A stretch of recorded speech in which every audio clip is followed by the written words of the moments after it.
नमस्कार students. Next हम आज स्टार्ट करने जा रहे हैं प्रोजेक्टाइल मोशन। ओके, अब तक हमने मोशन इन वन डायमेंशन पढ़ा है। हमने पढ़ा था जब acceleration when angle between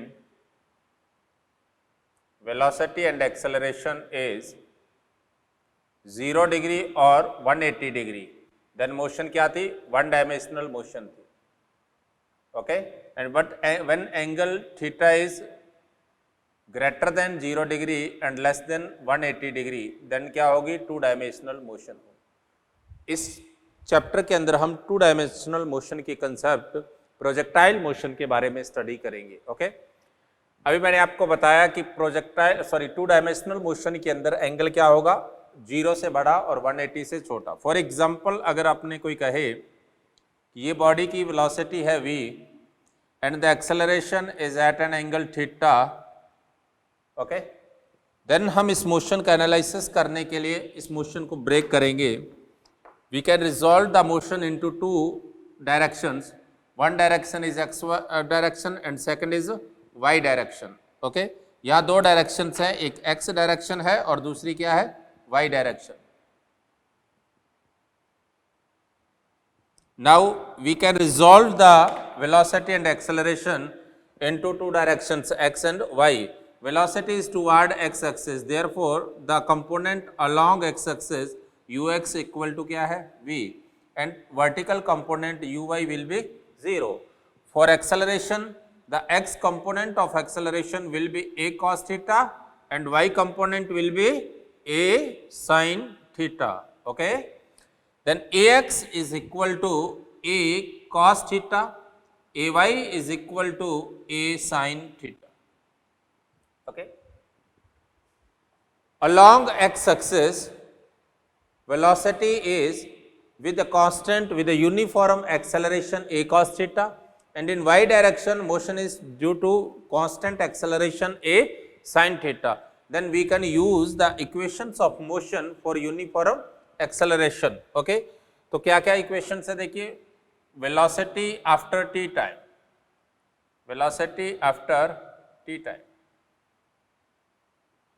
we X equal to you X plus A X T. ये कहां से आई? आपने क्या पढ़ा था?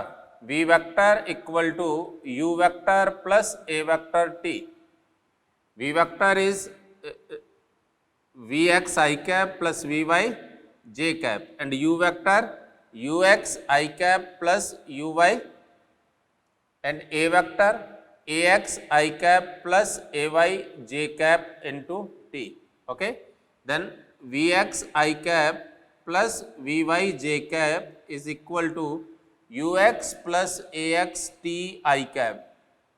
Okay, plus uy plus ay t j cap.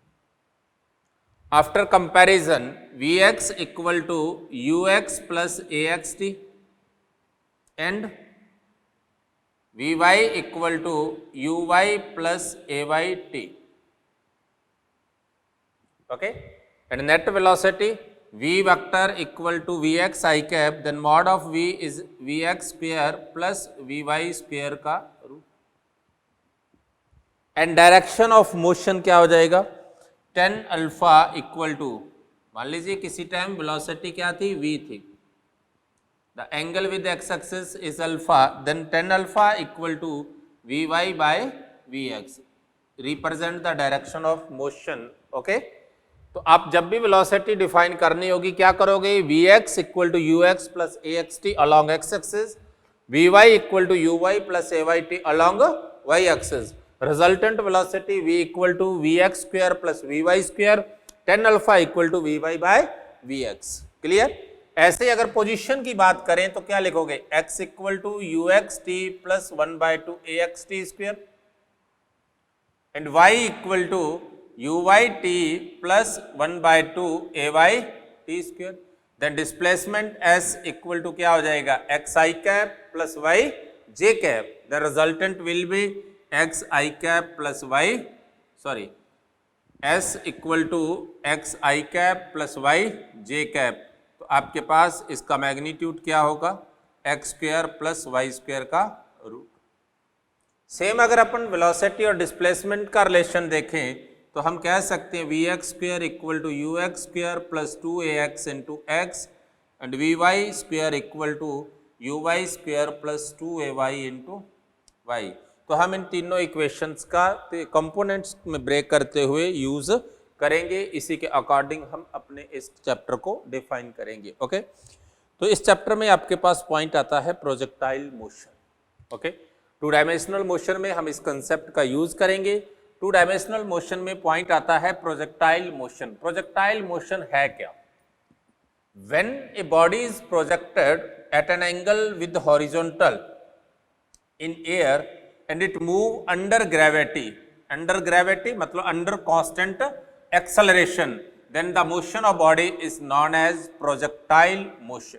Okay, projectile motion क्या है? जब भी आप किसी बॉडी को अंडर ग्रेविटी प्रोजेक्ट करोगे किसी एंगल पर किसी वेलोसिटी से, उस केस में उसका जो मोशन होगा, उसे आप क्या पाथ होगा, उसे प्रोजेक्टाइल पाथ कहेंगे और उस मोशन को क्या कहेंगे? प्रोजेक्टाइल मोशन कहेंगे। क्लियर?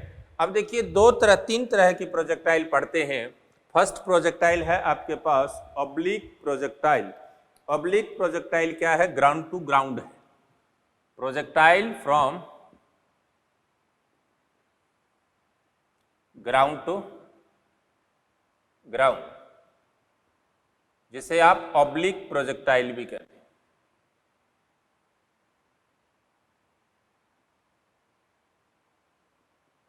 ऑब्लिक प्रोजेक्टाइल में क्या है? जब आप किसी बॉडी को, ए body is projected at an angle with horizontal with the velocity u, then the path of motion will be parabolic and motion is known as oblique projectile motion. Okay? ये आपके पास oblique projectile motion है। अगर हम गौर से देखें, velocity have two component, one is along x axis u cos theta and second is along y axis u sin theta. कोई confusion? You can say ux equal to u cos theta and uy equal to u sin theta. The acceleration of motion will be g, which is downward.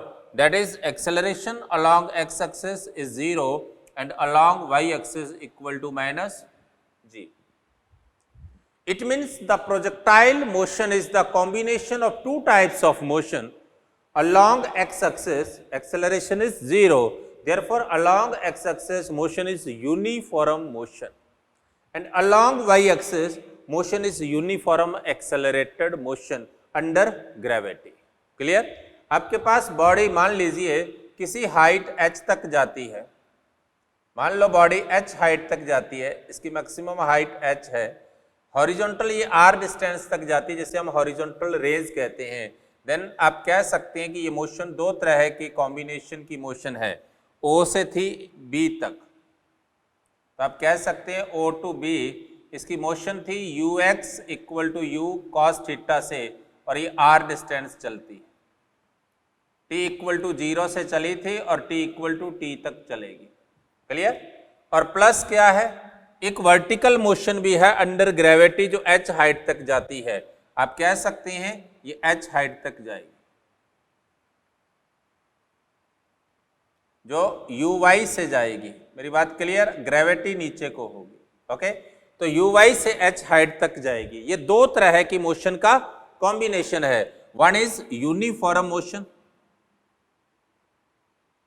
And second is uniform accelerated motion.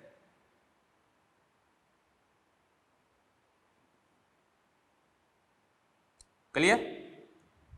आप कह सकते हो projectile, oblique projectile motion is the combination of two type motion, one is uniform motion along x axis with zero acceleration with constant velocity move करेगी body, along Y axis uniform accelerated motion, और वो acceleration क्या है? g।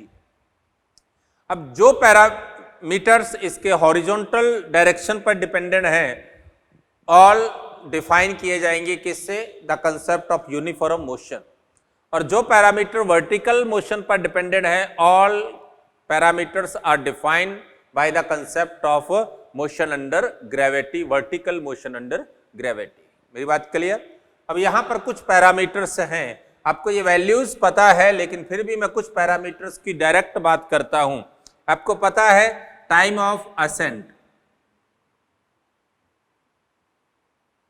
Time of ascent T A, आपने पढ़ा है, क्या पढ़ा है? T A equal to u by g, but here u y by g, because vertically body किससे प्रोजेक्ट की गई है? यू वाई से।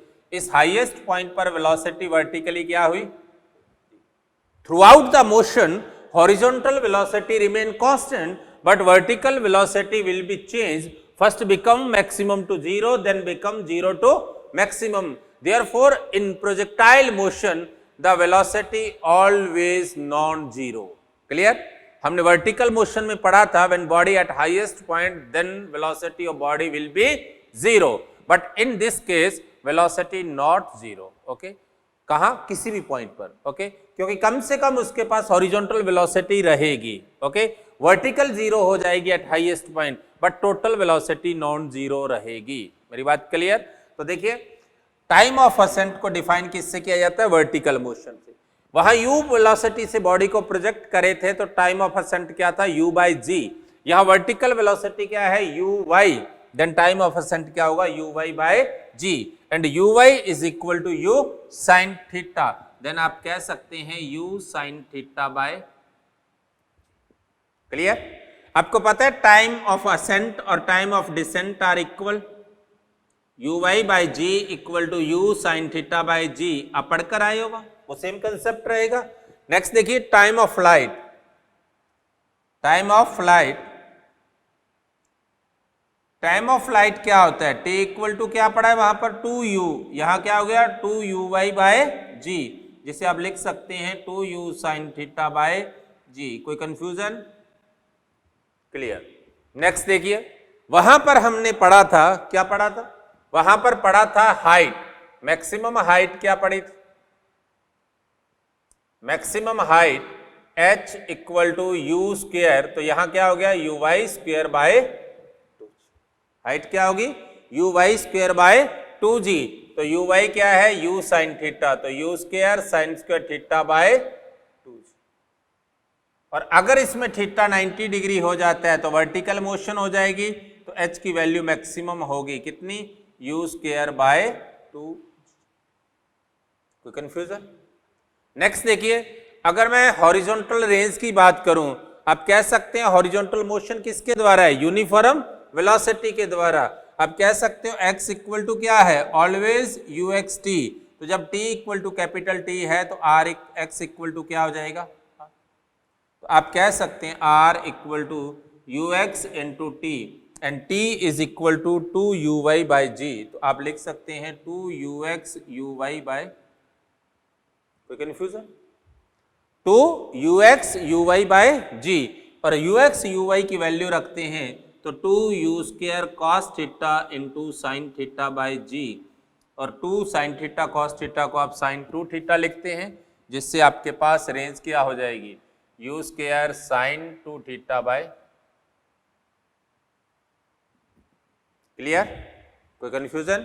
अब देखिए r की वैल्यू मैक्सिमम कब होगी? जब साइन 2 थीटा इक्वल टू 1 होगा, मतलब थीटा इक्वल टू 45 डिग्री होगा, तो r क्या होगा? तो इसका मतलब r मैक्सिमम को आप क्या लिख सकते हैं? u स्क्वायर बाय जी लिख सकते हैं।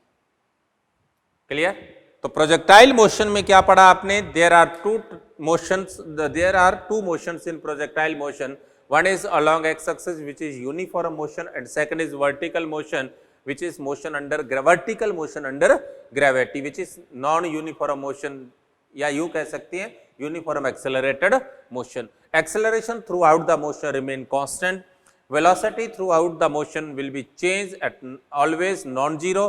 जीरो कहीं नहीं होगी, because horizontal velocity उसकी वही रहती है, वो चेंज नहीं होती। मेरी बात क्लियर? नेक्स्ट देखिए, अगर हम यहां से ये सारे पैरामीटर्स हैं, आपने वैसे ही इनको लर्न करना है। ओके, यहां से हम कुछ रिलेशंस की बात करेंगे। ओके, इसके अलग अलग पैरामीटर्स के अंदर हम कुछ रिलेशंस देखेंगे किस टाइप से h और r का रिलेशन रहेगा, किस टाइप से आपके पास r और r मैक्सिमम और h मैक्सिमम का रिलेशन रहेगा, इनकी मैं थोड़ी सी बात यहाँ पर करूँगा। ओके, देखिए हॉरिजॉन्टल रेंज और मैक्सिमम हाइट का अगर रिलेशन देखें हम, तो इनका रिलेशन क्या होगा। देखिए हमारे पास हॉरिजॉन्टल रेंज r और h के रिलेशन की बात करें तो r बाई एच को आप क्या लिख सकते हैं, 2u x u y by g over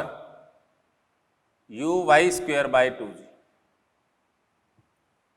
u y से u y कट गया, 2 से 2 ऊपर जाकर 4 हो गया, g से g कट जाएगा, 4 u x by u y।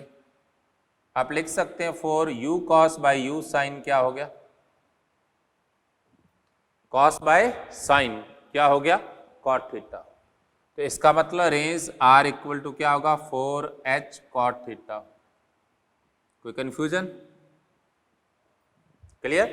r equal to always आपने याद रखना है r equal to 4h cot theta. Okay, अगर आपको कोई कहे if r is equal to h, then आप कह सकते हैं क्या, tan theta equal to 4, then आपके पास थीटा इक्वल टू क्या हो जाएगा, tan इनवर्स 4, और tan इनवर्स 4 को हम लिखते हैं 76 डिग्री।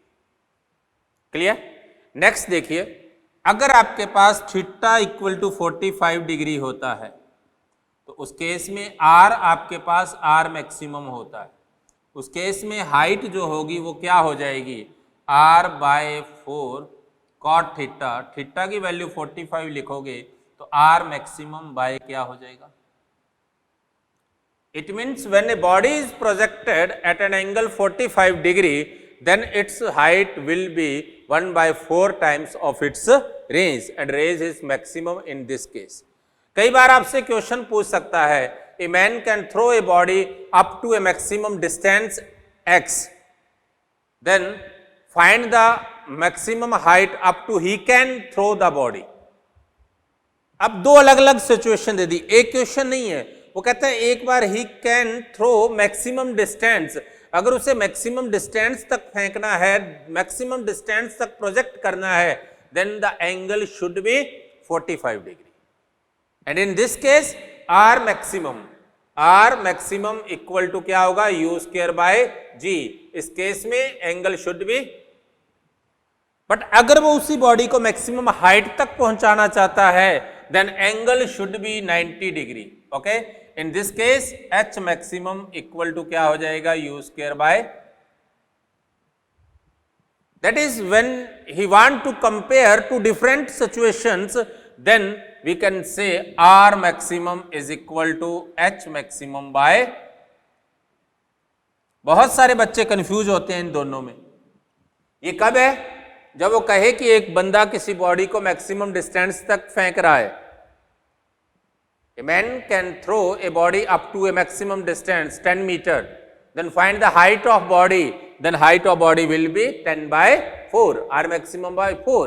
अगर वो कहे कि a man can throw a body up to a maximum distance x, then find the height up to he can find the maximum height up to he can throw the body, तो दो different बात कर रहा है, different motions की बात कर रहा है। एक बार ये होगा तो दूसरी बार ये होगा, एक बार एंगल 45 है, दूसरी बार 90 है, then the relation between both value R maximum equal to H maximum by 2 होगा। मेरी बात clear.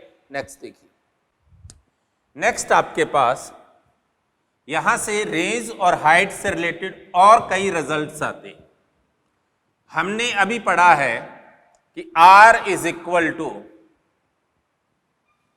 You square sine 2 theta by g. मान लो आपके पास दो डिफरेंट प्रोजेक्टाइल हो जाएं और दो डिफरेंट प्रोजेक्टाइल के लिए वेलोसिटी सेम है, एंगल स्पीड सेम है, angle are different,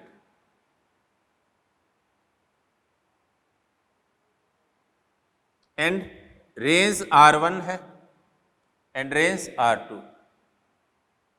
if R1 equal to R2 and R equal to, आपने पढ़ा है ना, R is equal to U square sin 2 theta by G, R1 equal to R2 U square by G also same, then आप कह सकते हैं, उस case में आप क्या कह सकते हैं, जब R1 R2 बराबर है तो इसका मतलब साइन 2 अल्फा और साइन 2 बीटा इक्वल है,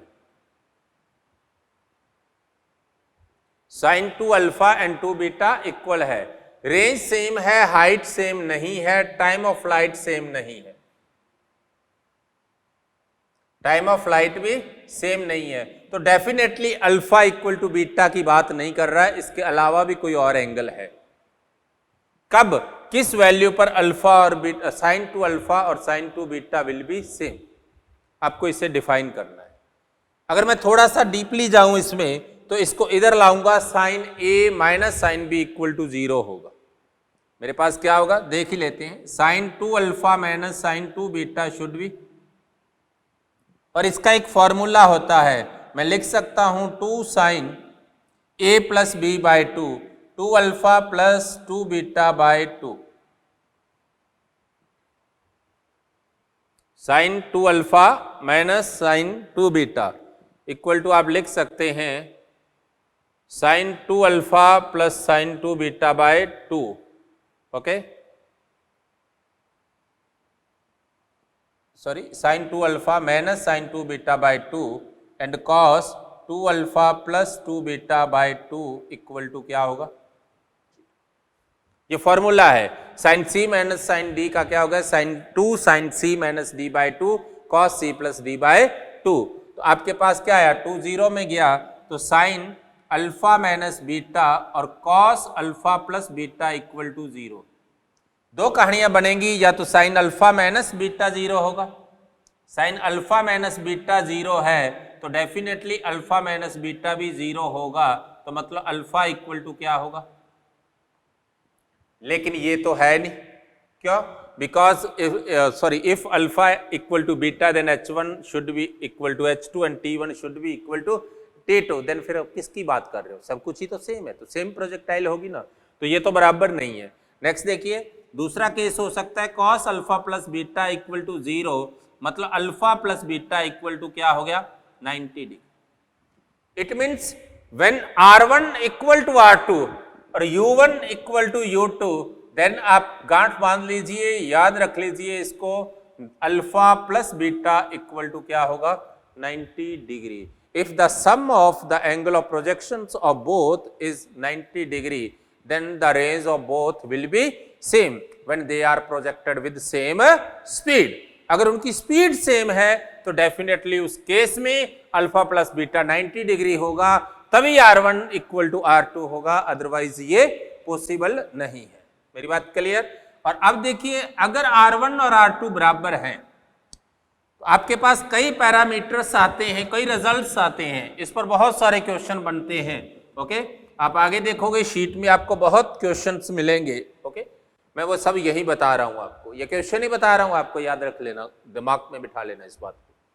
देखिए, आपके पास alpha plus beta equal to 90 degree है, देन हाइट का क्या होगा, h इक्वल टू होता क्या है, u square sine square theta by 2g, u same 2g same, तो चेंज क्या हो रहा है, थीटा ही तो चेंज हो रहा है, तो आप क्या लिखोगे, sine alpha by sine beta का होल स्क्वायर, कोई confusion, you know beta equal to 90 minus alpha, तो क्या आ गया, sine alpha by sine 90 minus alpha का whole square, sine 90 minus alpha equal to cos alpha, sine by cos 10 alpha, देन क्या हो गया 10 स्क्वायर अल्फा, ओके।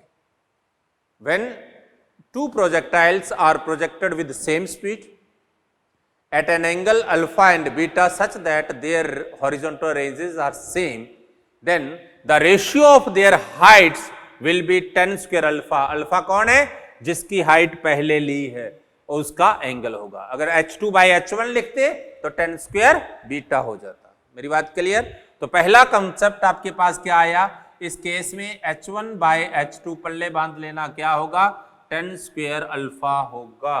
मेरी बात क्लियर? आपको कह देता है कि if the ratio of both heights is equal to 3 then find the angle of projections for both. Then अगर ये हाइट 3 है रेशियो, तो 10 square alpha should be 3 and 10 alpha should be √3। √3 का मतलब अल्फा विल बी 60 डिग्री। मेरी बात clear? Next देखिए, इसी के बाद टाइम देखें। आपको पता है टाइम क्या होता है? 2u sine alpha theta by g. इसका मतलब टाइम t1 बाय t2 क्या हो जाएगा? Sine alpha by sine beta.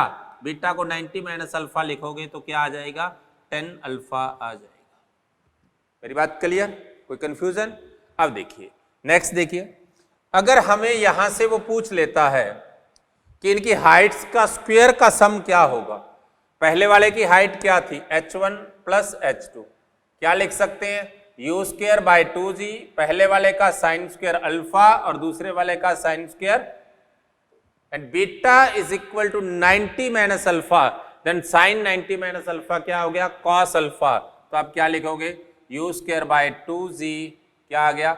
Sign square alpha plus cos square alpha equal to 1। तो आपके पास h1 plus h2 equal to u square by 2g, जिसे आप क्या लिखते हो? h maximum. नया कंसेप्ट, एक बॉडी को अल्फा से प्रोजेक्ट किया, दूसरे को बीटा से। Alpha plus beta equal to 90। Alpha वाले की हाइट h1, बीटा वाले की हाइट h2, 90 वाले की हाइट h मैक्सिमम। तो क्या हो गया? Alpha plus beta equal to 90। तो h1 plus h2 equal to h maximum. मेरी बात क्लियर? आपके पास क्या था? Alpha plus beta equal to 90 degree था। अल्फा के लिए हाइट h1, बीटा के लिए हाइट h2, 90 के लिए height h maximum. Then h1 plus h2 should be h maximum. मेरी बात क्लियर? नेक्स्ट देखिए, एक कंसेप्ट आपके पास ये रहा। एक और देखिए, इसमें आपसे पूछ सकता है कि इनका प्रोडक्ट क्या होगा। इन दोनों का प्रोडक्ट पूछता आपसे, तो आप क्या लिखोगे उस केस में? h1 into h2 equal to क्या होगा? h1 into h2 equal to u square by 2g का स्क्वायर, दोनों में आ गया ना, sine square alpha into sine square beta. आप साइन बीटा को कॉस अल्फा लिख सकते हैं। आपके पास हो गया u स्क्वायर बाय 2g का square into sine square alpha cos square alpha. मैं इस इक्वेशन को 4 से मल्टीप्लीकेशन कर देता हूं। क्यों? अभी देखो क्यों किया मैंने। तो मैं इसको लिख सकता हूं, 4 का स्क्वायर क्या होता है? 2 का स्क्वायर 4 होता है। 2 u square sine alpha cos alpha by g का स्क्वायर। कोई confusion? Cos sine square cos square 4 u square का स्क्वायर था, u स्क्वायर g स्क्वायर था, तो g का स्क्वायर हो गया। कोई कंफ्यूजन? इनटू क्या आ गया?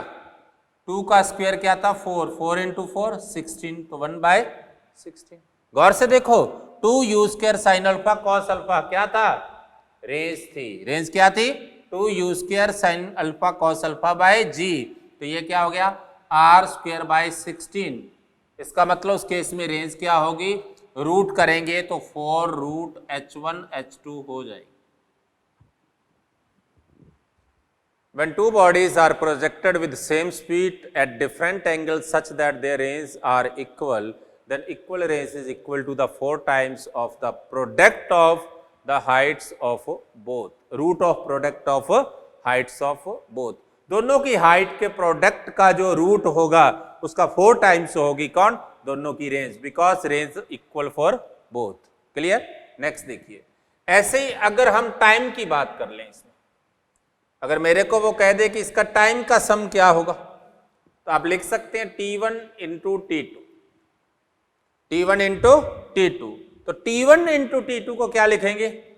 2u sine alpha by g, 2u sine beta by g. Sine beta को क्या लिख सकते हैं? 90 माइनस अल्फा, और साइन 90 माइनस अल्फा को कॉस अल्फा। देन आपके पास क्या आ गया? 2 बाई जी एक लिखेंगे 2u², एक 2 मैंने बाहर ले लिया, दूसरा 2 यहां लिख लिया, u² sine alpha cos alpha, g² में से एक g बाहर ले लिया by g, this one range. ये क्या है? रेंज। तो आप लिख सकते हैं T1 T2 equal to 2 by g into r, the range will be g/2 T1 into. एक और कंसेप्ट आया इससे, when two bodies are projected with same speed such that their ranges are same, then and their time of flights are T1 and T2, then same range will be r equal to g/2 into T1 into T2 हो जाएगा। मेरी बात clear? ये कब का concept था? ये सारी बातें किस पॉइंट के लिए थी? जब उनकी दोनों की रेंज सेम हो, जब उन्हें इस तरह से प्रोजेक्ट करें कि उनके एंगल्स का सम आपके पास क्या हो जाए?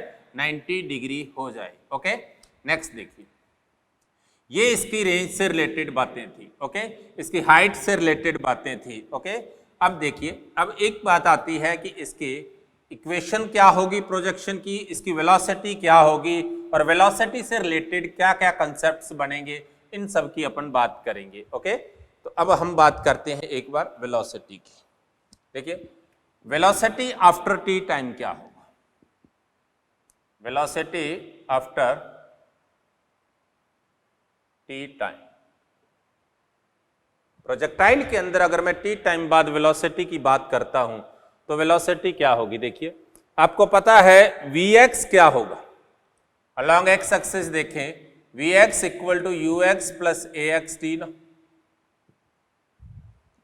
ax equal to 0, ux equal to u cos theta. तो आप लिख सकते हैं Vx इक्वल टू ux मतलब u cos थीटा, जो ऑलवेज क्या है? कांस्टेंट रहेगी। ओके, y की बात करें तो Vy इक्वल टू क्या होगा आपके पास? uy प्लस ay t होगा, uy plus ay t। uy क्या है आपके पास? ay क्या है? g, तो Vy क्या हो गया? uy माइनस जी टी, जिसे आप लिख सकते हैं Vy equal to u sine theta minus g t हो जाएगी। बॉडी के पास दो वेलोसिटी होगी, one along x axis and second along Y axis. Okay, एक एक्स एक्सिस में होगी और एक वेलोसिटी उसकी क्या होगी? वाई एक्सिस में होगी, और रिजल्टेंट उसकी टेंजेंट के अलोंग होगी। ओके, रिजल्टेंट वेलोसिटी क्या होगी? टेंजेंट के अलोंग होगी। मान लीजिए रिजल्टेंट का एक्स एक्सिस के साथ बनने वाला एंगल क्या है? अल्फा है। उस केस में आप रिजल्टेंट को क्या लिखोगे?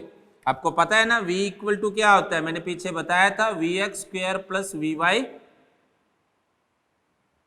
लिख सकते हैं, कोई confusion? v equal to vx² plus vy²। अब देखिए, vx और vy का स्क्वायर करेंगे तो आपके पास क्या आया? u² cos² theta plus u² sin² theta plus g² t² minus 2 ug sin theta, cos² sin² 1 हो जाएगा। आपके पास फाइनली रिजल्ट आएगा, मैं फाइनल रिजल्ट लिख रहा हूं, u² g² t² minus 2 ug sin theta. ये आपके पास टी टाइम बाद बॉडी की वेलोसिटी का फॉर्मूला है। ओके, कोई कंफ्यूजन? इस केस में अगर आपसे पूछा जाता है एंगल क्या होगा, एंगल विद डायरेक्ट हॉरिजॉन्टल के साथ इसकी डायरेक्शन क्या होगी? आप कह सकते हैं यहां से tan अल्फा इक्वल टू क्या होगा? Vy बाय Vx, तो uy minus g t by ux हो जाए। आपके पास क्या आ जाएगा? Alpha equal to tan inverse u sine theta minus g t by u cos theta हो।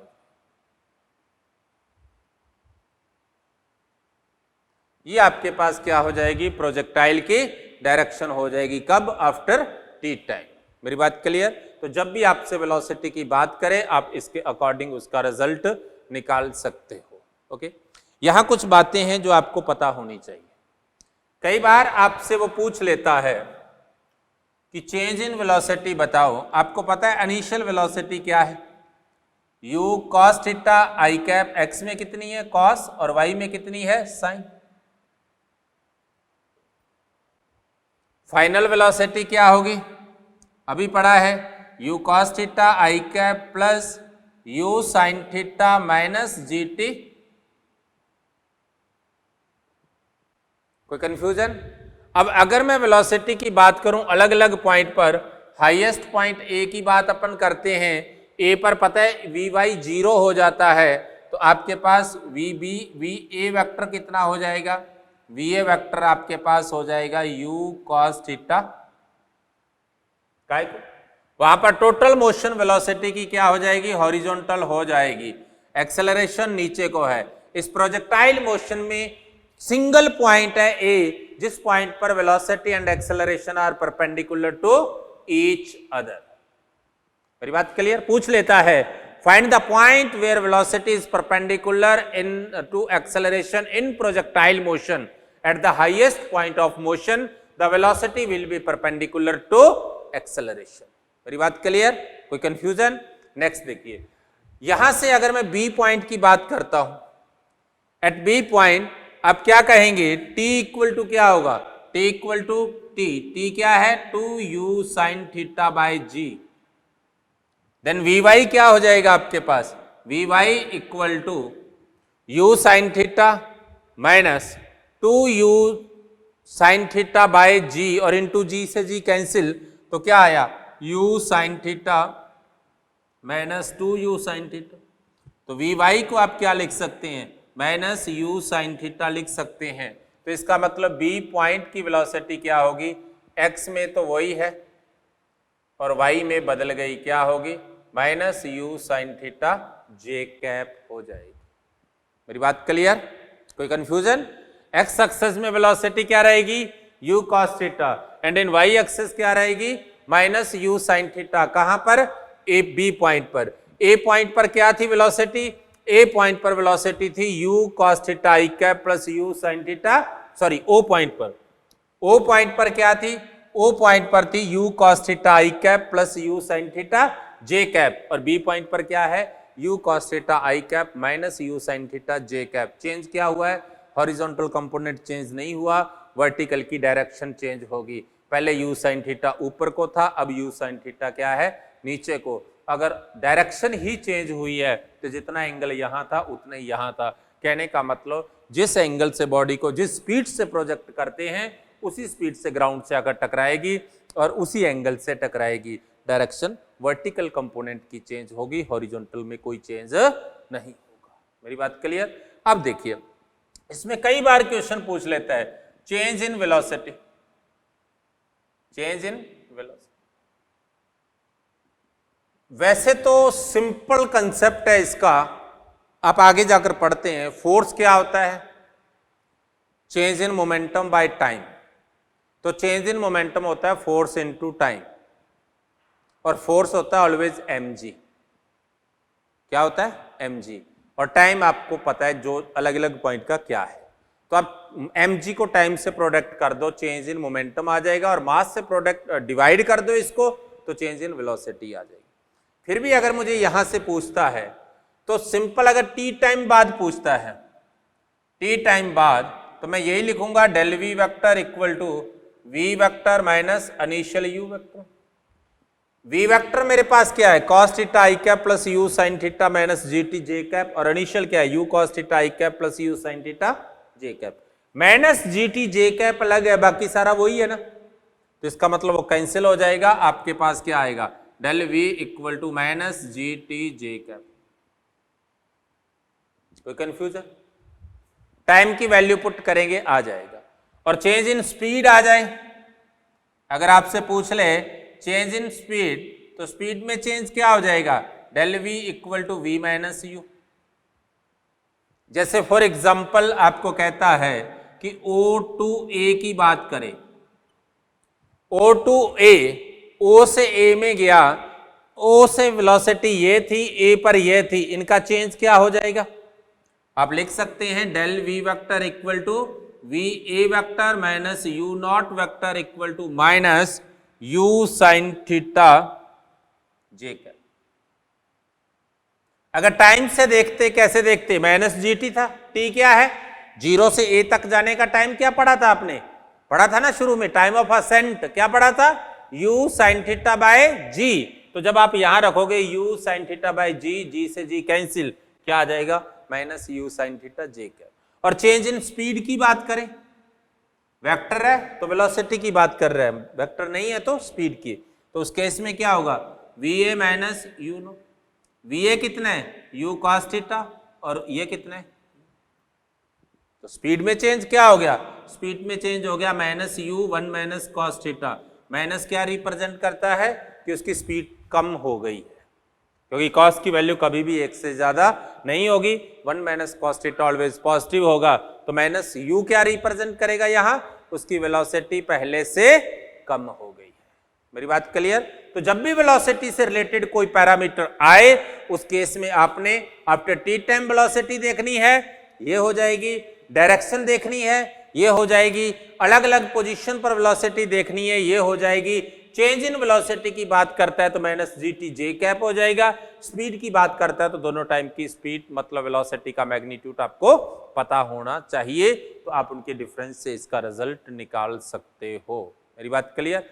ये था स्पीड से रिलेटेड छोटा सा पॉइंट। आगे देखिए, स्पीड से ही रिलेटेड बहुत बार आपको क्या करता है कि वो एंगल दे देता है स्पीड का, और एंगल दे करके आपसे स्पीड पूछ लेता है।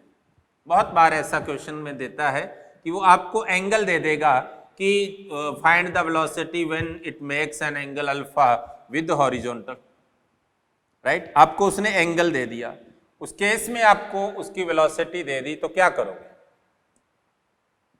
मान लीजिए आपको उसने एंगल अल्फा दिया है, तो उस केस में आप क्या लिखोगे, यही लिखोगे ना, ये प्रोजेक्टाइल था, आपको उसने कहा कि u से प्रोजेक्ट किया थीटा एंगल से, after some time its velocity v which is at an angle alpha with horizontal, then find the velocity and find the time. आपको दो चीजें पूछ ली यहां पर कि v फाइंड करो और टाइम फाइंड करो, राइट। तो क्या करेंगे, आपको एंगल दे दिया, एंगल से सीधा भी निकाल, वेलोसिटी तो वेरी सिंपल निकाल सकते हो, कैसे, इसका हॉरिजॉन्टल कंपोनेंट क्या आएगा v cos alpha, but horizontal है क्या, आपने अभी पढ़ा है कि horizontal component remain constant throughout the motion in projectile, पढ़ा है ना, throughout the motion the horizontal component of projectile will be same, then आप लिख सकते हैं v cos alpha is equal to u cos theta, क्या लिख सकते हो, v cos alpha is equal to u cos theta. क्यों लिख सकते हैं, बिकॉज हॉरिजॉन्टल कोई एक्सेलरेशन नहीं है, तो उस केस में v इक्वल टू क्या आ जाएगा, u cos theta by cos alpha, आपके पास ये उसकी वेलोसिटी हो जाएगी।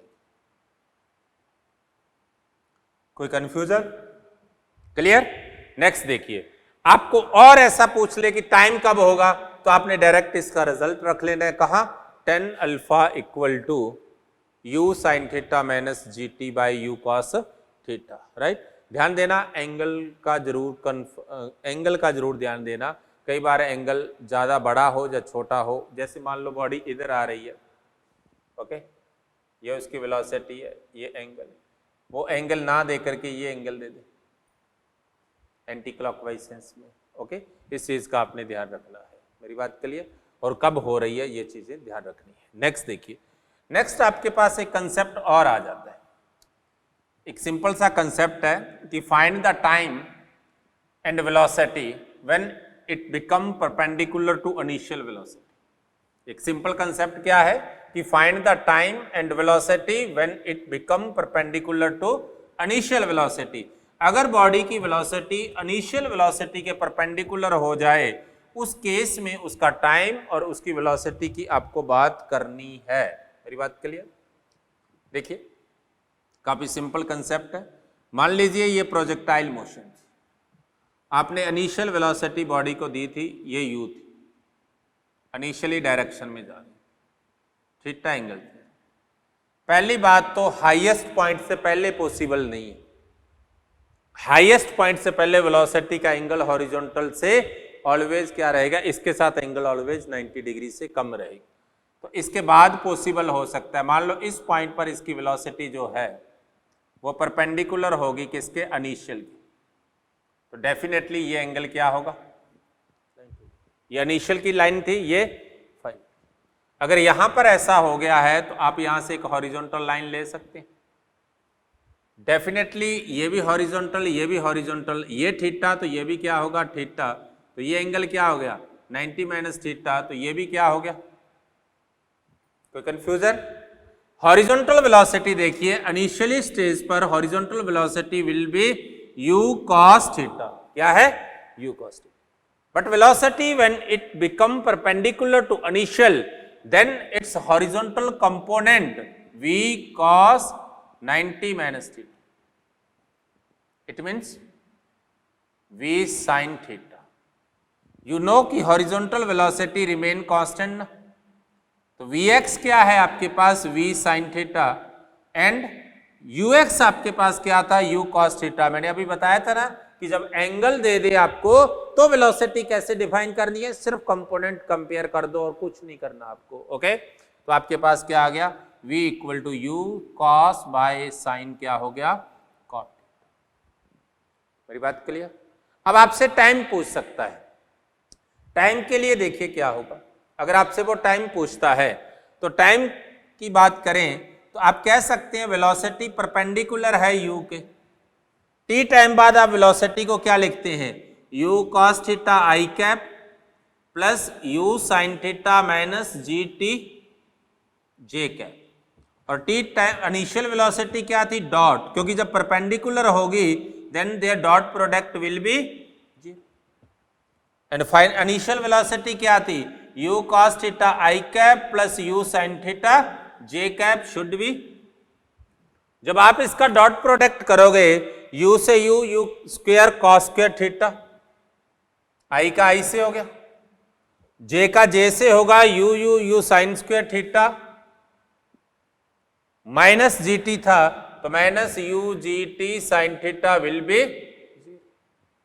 आप लिख सकते हो यहां से क्या u square cos square theta plus sin square theta will be 1 equal to क्या हो जाएगा u gt sin theta. Clear?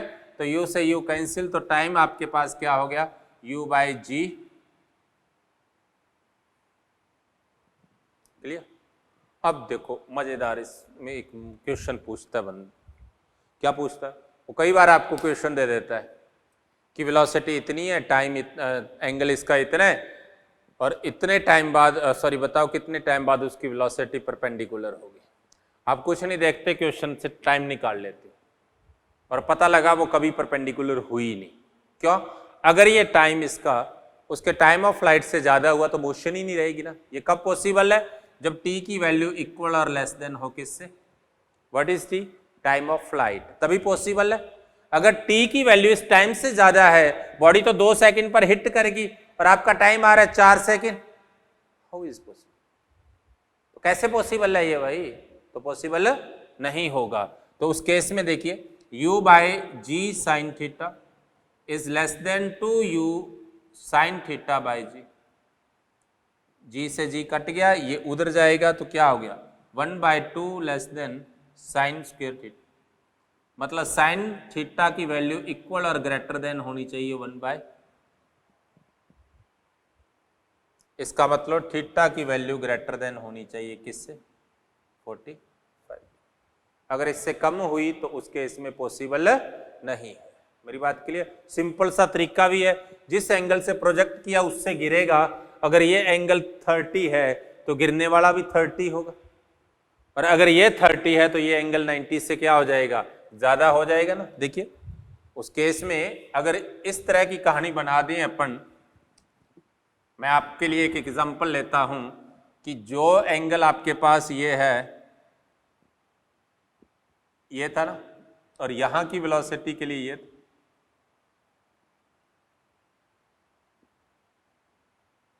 ये अल्फा आपको पता करना है, ये एंगल थीटा है तो ये भी थीटा है, तो ये भी क्या हो गया थीटा हो गया, एंड अल्फा इक्वल टू क्या होगा 2 थीटा होगा ना। और वो कह रहा है अल्फा 90 डिग्री है, अल्फा 90 डिग्री है तो थीटा क्या होना चाहिए 45 डिग्री। कब? जब यहां जाकर गिरेगी। मेरी बात क्लियर? इसका मतलब 2 थीटा की वैल्यू 90 डिग्री कब 90 डिग्री होगी तो थीटा 45, तो फाइनल पॉइंट पर जाकर गिरती है तो थीटा की वैल्यू 45 होगी। इसका मतलब इस केस में जो थीटा की वैल्यू है वो 45 से तो ज़्यादा होनी चाहिए और 90 डिग्री से कम होनी चाहिए। मान लो आपको प्रोजेक्शन में एंगल ही 30 दिया है, देन टाइम ऐसा कोई होगा ही नहीं जब उसकी वेलोसिटी परपेंडिकुलर हो जाए, तो उसकी velocity never perpendicular to initial velocity. मेरी बात क्लियर? ये आपके पास कंसेप्ट था किसका? वेलोसिटी का। उसके बाद लास्ट कंसेप्ट एक और है इसमें कंसेप्ट है इसकी पोजीशन को लेकर के, इसकी पोजीशन और इसकी इक्वेशन ऑफ ट्रेजेक्ट्री को लेकर के एक और कंसेप्ट है। देखिए क्या है, जब भी किसी प्रोजेक्टाइल के लिए वो पोजीशन की बात करता है या इक्वेशन ऑफ ट्रेजेक्ट्री क्या होती है? The relation between x and Y.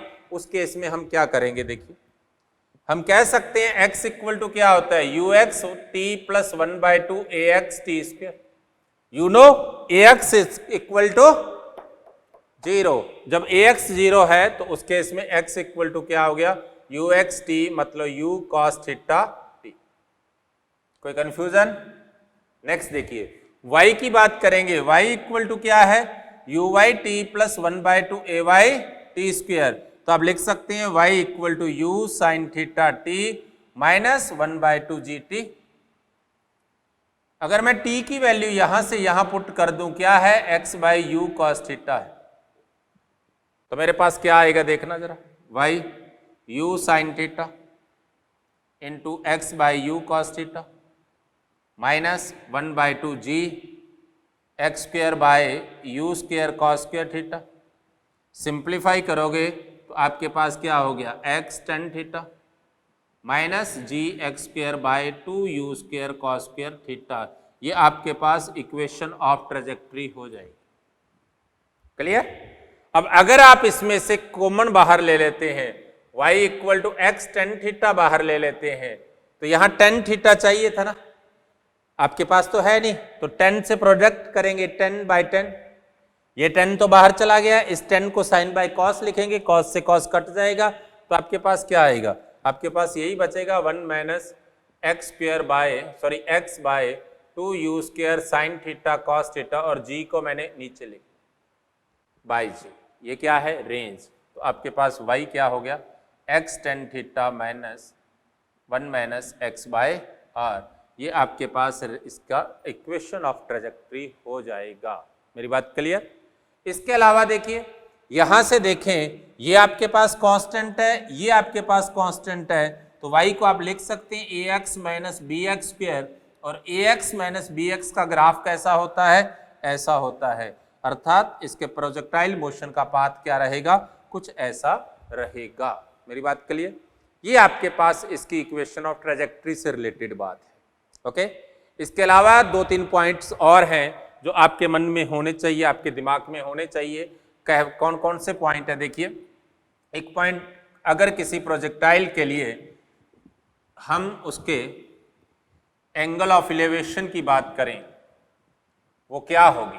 कई बार क्वेश्चन पूछ लेता है find the angle of elevation. जब आप उसे प्रोजेक्ट करते हैं, बॉडी हाईएस्ट पॉइंट पर है, मान लीजिए आपके पास ये बॉडी प्रोजेक्टाइल मोशन थी, आपने यहां से प्रोजेक्ट किया है, उस केस में बॉडी हाईएस्ट पॉइंट थी, तो उस केस में जब हाईएस्ट पॉइंट है तो प्रोजेक्शन के रिस्पेक्ट इसका एंगल ऑफ इलेवेशन क्या हो? एंगल ऑफ इलेवेशन क्या होता है? इसको मिलाने वाली लाइन का हॉरिजॉन्टल से जो एंगल बनता है, राइट, ये आपके पास h है, ये आपके पास क्या हो गया? r/2। r/2 क्यों हुआ? क्योंकि r इक्वल टू क्या होता है? uxt होता है, ये आधा टाइम होता है, ये भी आधा टाइम होता है, तो ये हाइट क्या होगी? आधी। तो इस केस में आप इस एंगल फाई की बात करेंगे तो tan फाई को क्या लिखेंगे? Perpendicular by base. और आपको पता है मैंने r बताया था शुरू में, क्या था? 4h cot theta. वेरी, क्या बताया था? 4h cot theta. तो आपके पास क्या आ गया? tan phi is equal to 1/2 tan theta. कोई कंफ्यूजन? नेक्स्ट देखिए, एक और कंसेप्ट आपको माइंड में, दिमाग में रहना चाहिए। कोई भी प्रोजेक्टाइल मोशन हो, उसमें अगर कोई ट्राइंगल बन रहा है, बेस पर, और उस ट्राइंगल के बेस एंगल अल्फा और बीटा है और इसका एंगल ऑफ प्रोजेक्शन थीटा है, तो ऑलवेज याद रखना tan थीटा इक्वल टू क्या होगा, tan alpha plus tan beta हो, ऑलवेज। मेरी बात क्लियर? कई बार क्वेश्चन दे देता है कि एक पोल है, उसकी हाइट पता नहीं कितनी है, उससे x1 डिस्टेंस से किसी बॉडी को थीटा एंगल से प्रोजेक्ट करते हैं, जो दूसरी तरफ x2 डिस्टेंस पर जाकर गिरती है, तो उसको जस्ट क्लियर करते हुए, जस्ट टच करते हुए जा रही है, तो उसकी हाइट बताओ क्या होगी। A body is projected from x1 distance from a pole, if body just clear the pole and land other side at a distance x2 from pole, then find the height of pole। Height क्या होगी? देखो अभी पढ़ा ना, tan theta equal to tan alpha, alpha क्या हो गया h bye x1, tan beta क्या हो गया h बाय x2, तो क्या हो गया x1 x2, क्या आ जाएगा x2 प्लस, तो हाइट कितनी होगी x1 x2 by x1 plus x2 into tan theta. मेरी बात क्लियर? इस टाइप का क्वेश्चन भी आ जाता है। एक मैंने आपको 1D के अंदर कंसेप्ट बताया था, वो सेम कंसेप्ट यहां भी इंप्लीमेंट होगा। क्या कंसेप्ट? क्योंकि वर्टिकल मोशन से रिलेटेड था, हाइट वर्टिकल से रिलेटेड है, इसलिए यहां भी वो इंप्लीमेंट होगा। क्या था? ये मान लो A और B कोई पॉइंट है, इस A और B पॉइंट की ग्राउंड से हाइट h है, बॉडी t1 टाइम और t2 टाइम पर सेम हाइट पर है, तो आप कह सकते हैं टाइम ऑफ फ्लाइट क्या होगा, t1 प्लस t2 equal to 2u sine theta by g। आपसे h पूछे तो h इक्वल टू क्या होगा 1/2 g1 t1 t2 हो जाए। ये दोनों बातें आपने याद, सेम कंसेप्ट है।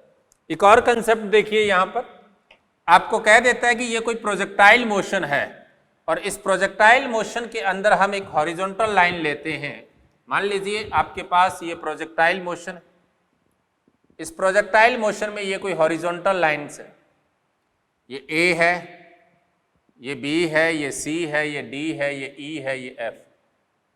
तो आपको कोई पूछे बिटवीन CD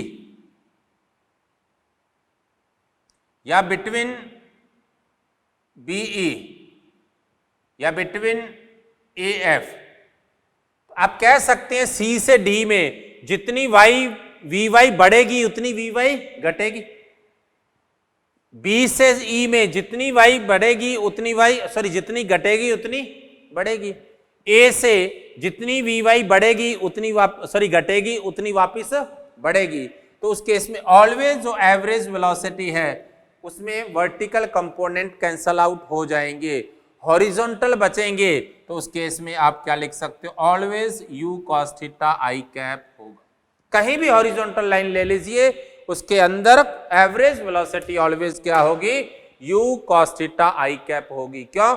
वर्टिकल जितना कम हो रहा है उतना ही वापस बढ़ जाएगा, उसका चेंज क्या रहेगा, सेम रहेगा। या यूं कहें डिस्प्लेसमेंट सिर्फ किससे हो रहा है, डिस्प्लेसमेंट किससे हो रहा है, सिर्फ हॉरिजॉन्टल से। वर्टिकल डिस्प्लेसमेंट क्या है, 0।